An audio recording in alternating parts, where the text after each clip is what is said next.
Assalamualaikum warahmatullahi wabarakatuh. Nama saya Nur Syedira Aika binti Muhammad Saleh. Saya selaku pegawai HR dan saya akan terangkan secara terperinci pengenalan kepada latihan. Jadi sekarang saya akan menerangkan apa itu latihan, apa itu pembangunan. Okey, bab ini ialah pengenalan kepada latihan dan pembangunan. Okey, latihan dan pembangunan mempunyai maksud yang sangat berbeza. Okey, kita pergi kepada latihan. Apa itu latihan?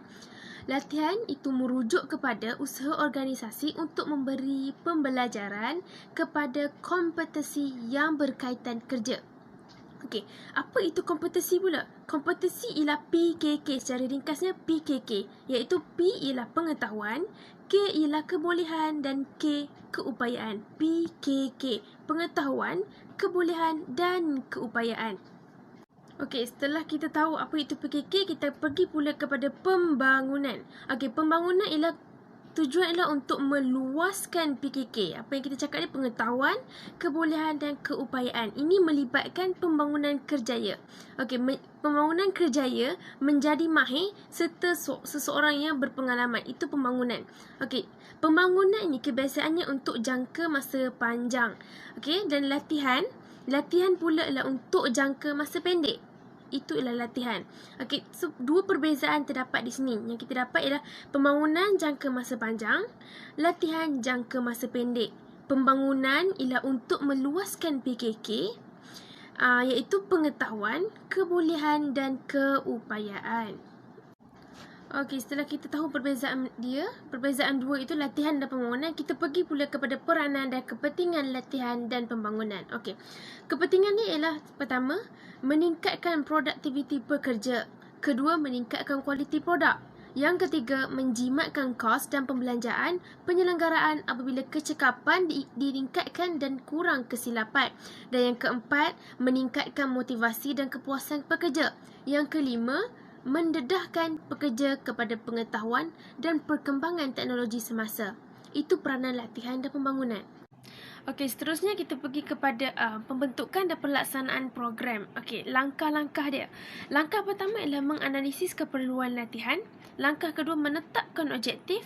Langkah ketiga, melaksanakan program. Dan langkah keempat, menjalankan penilaian. Okey, apa itu menganalisis keperluan latihan?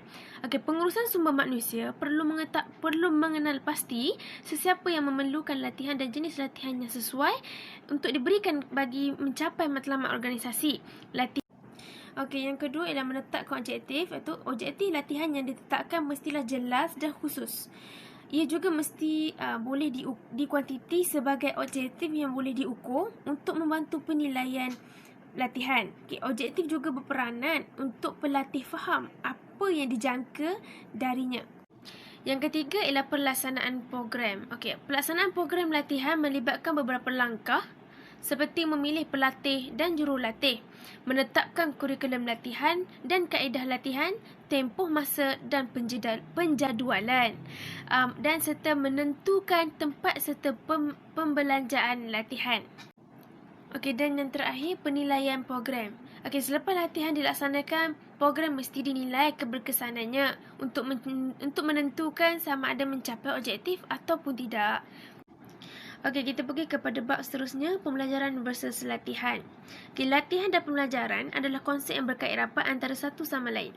Okey, mereka sering disalahfahami untuk okey, ini perbezaan dia, pembelajaran dan latihan. Okey, kita pergi kepada pembelajaran dulu.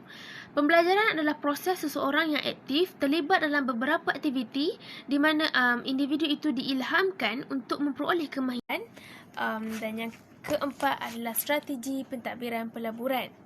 Okey, yang kedua adalah strategi penambahan dalaman, iaitu memberi tumpuan kepada pasaran baru dan pembangunan produk, inovasi dan usaha sama.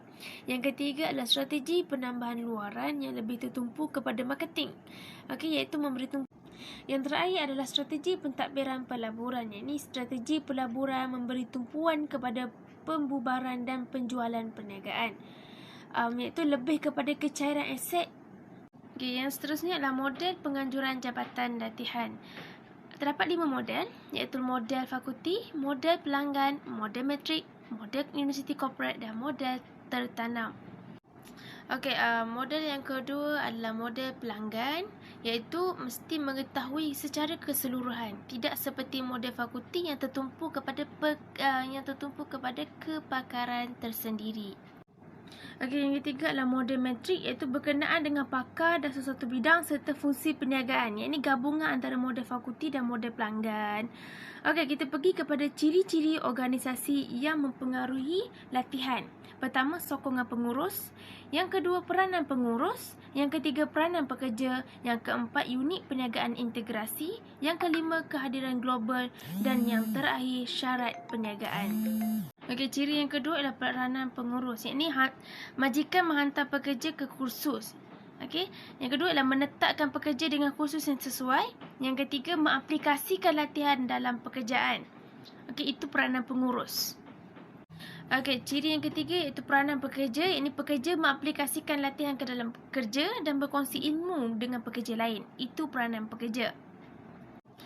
Okey, ciri yang keempat, unit perniagaan integrasi. Contohnya, kolej teknologi antarabangsa cybernetik menjual education. Itu antara contoh perniagaan integrasi. Okey, yang kelima iaitu kehadiran global. Contoh, bila dilanda pandemik COVID-19, semua organisasi perlu ada kemahiran digital secara global. Itu contoh kehadiran global. Okey, dan ciri yang terakhir adalah syarat perniagaan. Ini faktor-faktor yang mempengaruhi latihan.